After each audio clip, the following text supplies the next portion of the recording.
Você já parou para pensar como uma empresa que fabricava motores de avião virou um ícone dos carros de luxo e performance? Aperta o cinto, porque a história da BMW é uma montanha-russa de sucesso, quase falência e viradas de jogo espetaculares. Vem comigo, que eu te conto como deu certo. Tudo começa em Munique, lá em 1916, no meio da Primeira Guerra Mundial. Surge a Bearish Motor Work, ou como a gente conhece, BMW.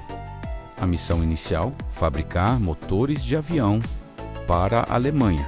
E eles não brincavam em serviço, não. Os motores eram tão potentes e confiáveis que rapidamente viraram referência na aviação.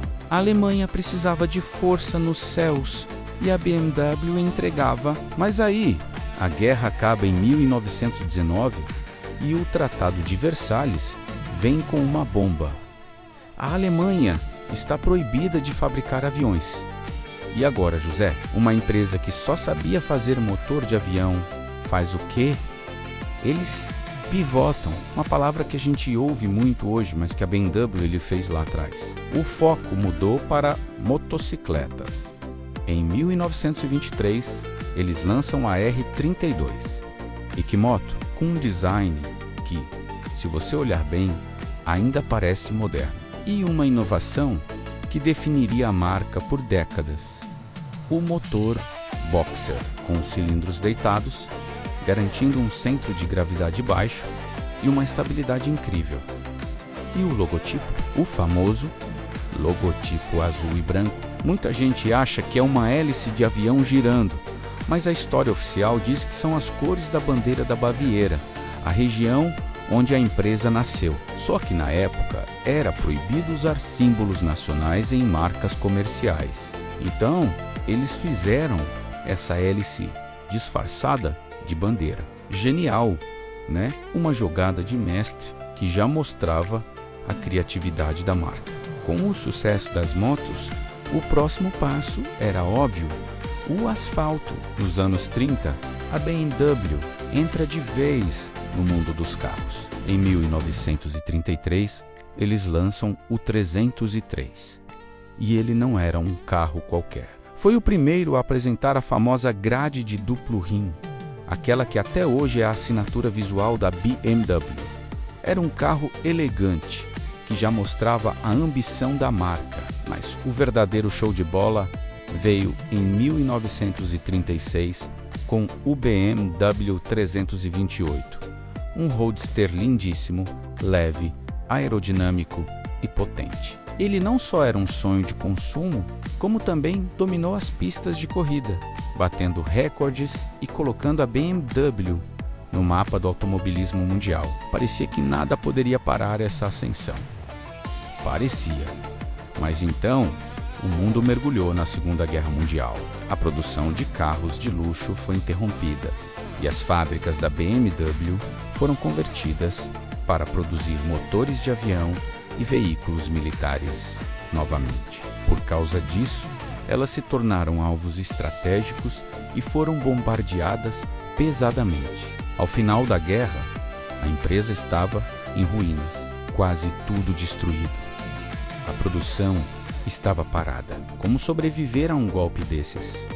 O pós-guerra foi brutal. A Alemanha estava quebrada e a BMW também. Para pagar as contas e manter os funcionários, eles começaram a fabricar o que dava: panelas, botes, bicicletas, qualquer coisa para gerar alguma renda. Imagina só, a marca que fazia carros de corrida agora vendendo utensílios de cozinha. Os americanos, vendo a situação, quase compraram a empresa, mas os funcionários e pequenos acionistas resistiram bravamente.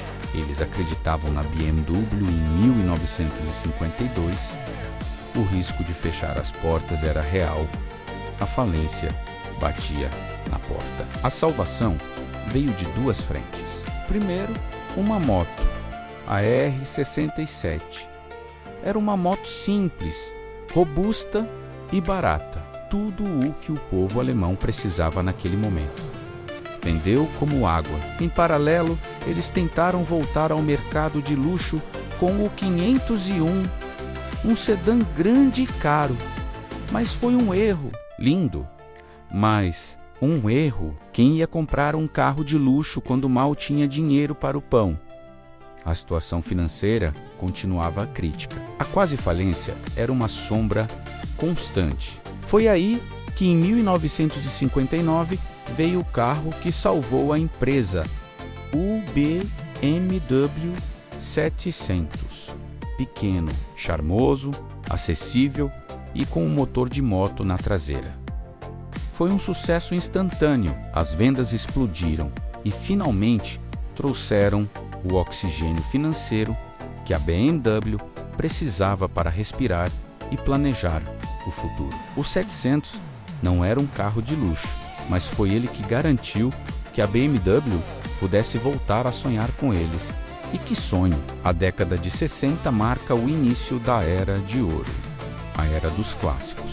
Com o dinheiro dos 700, eles desenvolveram a Neue Klasse, ou Nova Classe. Eram sedãs com um design limpo, reto, moderno e motores potentes que entregavam uma dirigibilidade fantástica.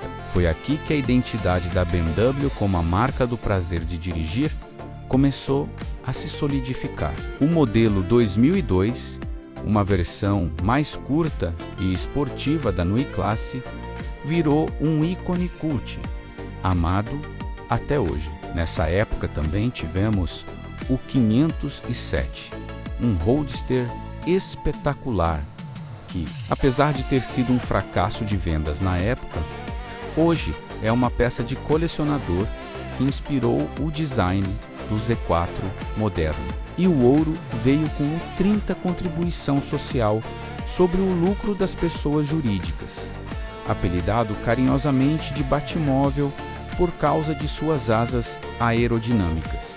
Leve, rápido, ele foi feito para competir e venceu corridas importantes, como as 24 horas de Le Mans, cimentando a reputação da BMW nas pistas. Chegamos aos anos 70.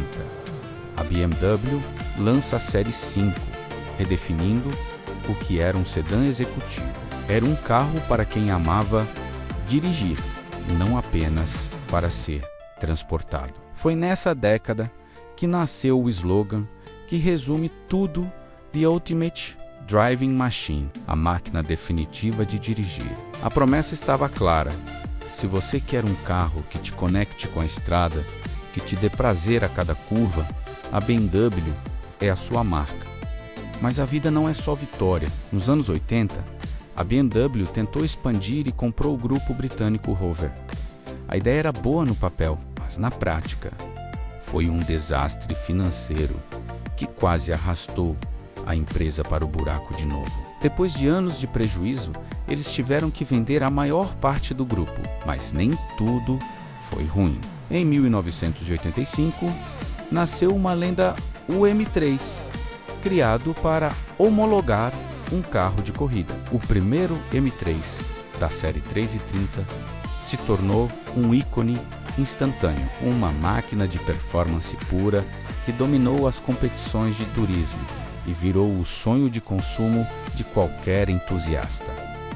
Hoje, é um item de colecionador valiosíssimo. Os anos 90 trouxeram mais glamour e, claro, mais drama.